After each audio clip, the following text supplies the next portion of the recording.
Hello everyone, my name is Harish Kolampur. I'm a graduate in Bachelor of Science Information Technology and an MBA in Finance. I'm from Team Connecting Dots and today I'm going to present to you my capstone project on global terrorism analysis. These are my team members and we have together collaborated to create this project.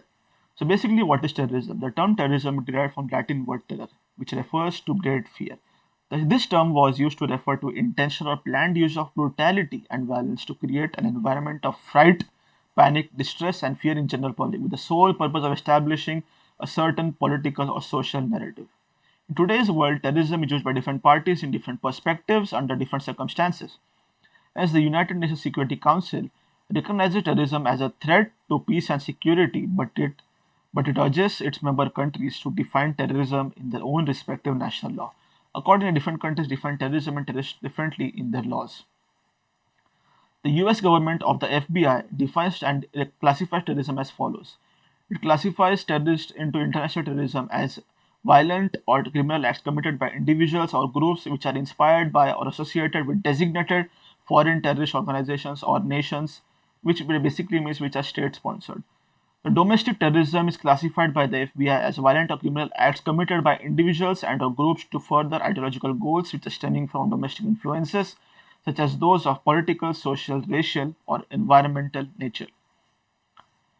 The Indian National Security Guard Act 1986 defines terrorist as a person that uses bomb or other explosives or weapons which are likely to cause death or injuries to public or cause damage or destruction of property. Who counts as a terrorist and what counts as terrorism is a debate that still remains unsolved.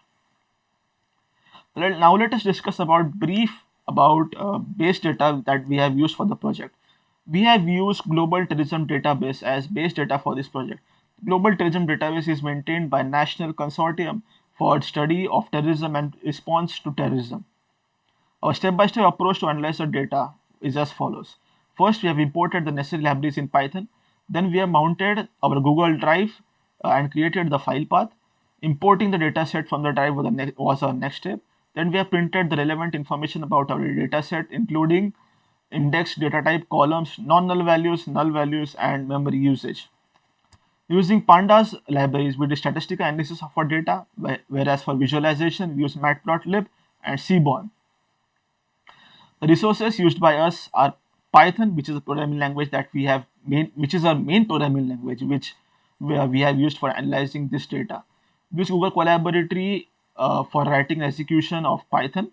Then we used pandas for statistical analysis of our data, matplotlib, and seaborn was used in this project for creating static interactive visualization in Python.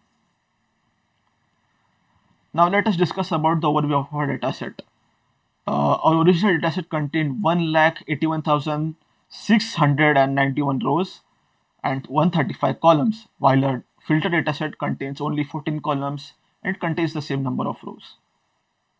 Now let us discuss in brief about the region suffering from maximum terrorist attack. As you can see from the graph, the Middle East and North Africa witnessed highest number of terrorist attacks during 1971 and 2017, which was followed by South Asia, South and South America. Next was the trend of terrorist attacks over 1970 and 2017. So as we can see from the two graphs that there has been fluctuations in the trend. However, it is evident from the trend that frequency of terrorist has been increasing over the years. 2017 was the highest terror attacks globally, while in India, 2016 had peak in terrorist attacks. Next, we analyzed top 10 countries which were impacted by terrorism. Iraq was the Iraq was the country that faced the highest number of terror attacks, which is followed by Pakistan, Afghanistan, and India. Next, we analyzed the organization responsible for highest number of attacks. As per our analysis, Taliban was as per the highest number of attacks was done by Taliban, and their most preferred weapon was landmine, followed by usage of projectiles like rockets, mortars, RPGs, etc. Taliban's preferred style of attack was bombing and explosion, followed by armed assault. As we can see from this pie chart, that bombing was whopping 39%, while the armed assault had almost 30%. Now let's discuss the trend of economic losses from the terrorist attacks. The highest economic loss arising due to terrorist attack was occurred in 1992, which is more than 25 billion, followed by 1996 and 1978. Now, coming to terrorist group responsible for terrorist attacks in India, the highest number of terrorist attacks in India are carried out by CPI Maoist, followed by Maoist and Sikh extremists, followed by ULFA. Now, let us discuss which terrorist organization was most active in recent years. ISIL is the most active terrorist organization, which was followed by Taliban.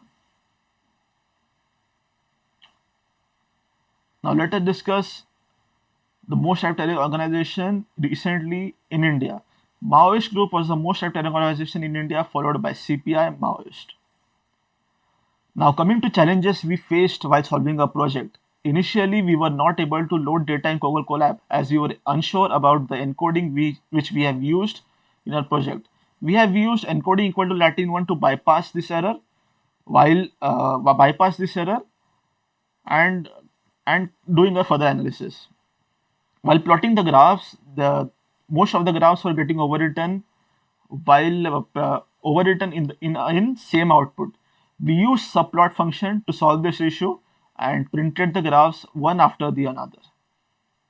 In line graph, by default, we get 5 values in x-axis in matplotlib. We use plt.xtigs.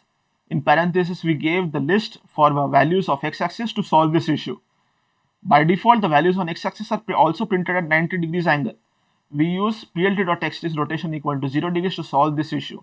Creating donut pie chart was also a challenge as we had to overwrite a solid white circle on an existing pie chart and make sure that our percentage values and the pie chart labels don't get overwritten. The conclusion that we have derived from this our analysis is that since 1971 there has been significant increase in terror attacks globally. Terrorist groups such as ISIL, Taliban, Al-Shabaab, Boko Haram, NPA, Maoist are causing havoc throughout the world by bombing, armed assault, assassinations, etc. However, in recent times there is slight, I'm saying slight, decrease in terror attacks. We need to understand that every human life is precious and we should all take efforts to curb terrorism and sponsor terrorism. Development of both socio-economic factors and educational opportunities are only permanent solution to this problem. Thank you and have a nice day.